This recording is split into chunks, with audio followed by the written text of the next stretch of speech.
Everyone, we're back in the craft room, and I'm back to make another craft. And this one is kind of an experiment. And I had made some coasters in the past, and some people didn't like, maybe the edges were a little rough and stuff like that. So I really racked my brain on how to do it better. And all of a sudden it came to me, I found one of these silicone egg shapers. And I ordered it online, but I think you get it, you know, at most box stores and stuff like that. It's got to be silicone. I chose the round one, and I'm working on parchment paper. And I've hot glued the egg shaper onto the parchment paper, because the hot glue will not permanently stick to the parchment paper, and I assume that it will not permanently stick to the egg shaper. So what I'm going to do is, I was in Colorado this summer and found a bunch of rocks, and my husband always thinks I'm crazy when I bring a bunch of this stuff home, and I don't have a stone polish or anything like that, so I thought it might be fun to make a coaster with the stones. So I don't want to move anything too much, because I'm afraid that if I break a seal here, then, you know, the resin will spill out all over the place. So I want to be careful with that. But I have these rocks from Colorado that were really beautiful when I found them there. I cleaned them up, and they get that dull look to them, and I'm hoping that this will change that. Now I've already prepared my resin, which is the Easy Cast, which I always use. And on my website you can probably find a link where you can buy it. And all I'm going to do is put a thin layer on the bottom of my mold. Okay, I'm going to let that sit for a minute or so and let some of the bubbles rise to the top. I'm assuming this project will have bubbles no matter what, because with the rocks it might have some voids in there and stuff like that. So we'll let that settle, and then we'll take our lighter, or again you can use a straw, and I'm going to just pop the bubbles, and I'm just getting the surface ones now, and the other ones will rise to the top in a minute or so. And I'll do the same thing, and then when we come back I will start putting the stones in. Okay, we're back, and I have removed the bubbles as best I could, and now I'm going to just start placing the rocks in there.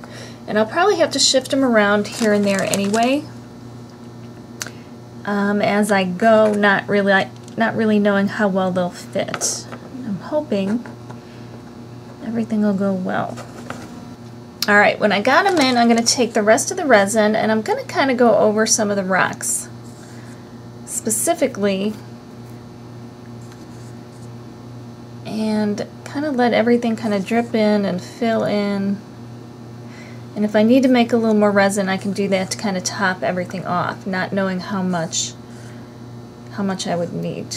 Okay, and I'm definitely going to need to make more to kind of level everything out. But that'll give me an opportunity to put some little rocks here and there as well. So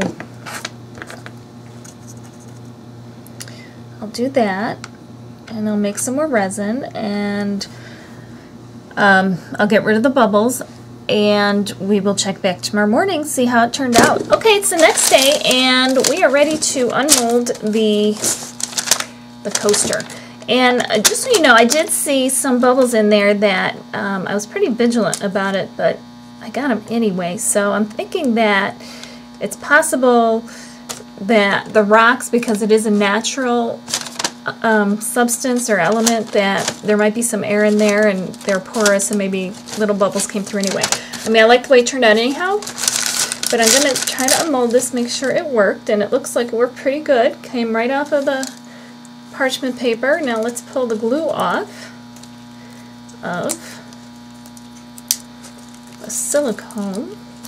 That is working very well. It looks like I have a little bit that kind of ran under.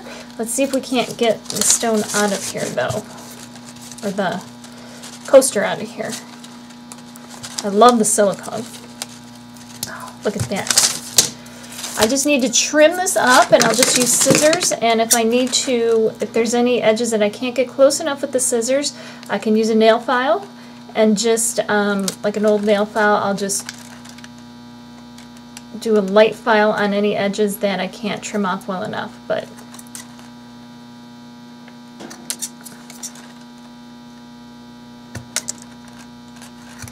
And if you do it now, it's still soft enough to trim with the scissors, which is nice. And I have some really nice smooth edges on your piece. And whenever you use the silicone molds, it gives a little bit of a cloudy look, but you could always paint over that with, you could use clear nail polish. You could use like a triple thick or something. You could do a little resin and paint over it, but you ruin your paintbrush with that. So generally that's not what I do. Or you can leave it cloudy. I think it looks just fine cloudy too.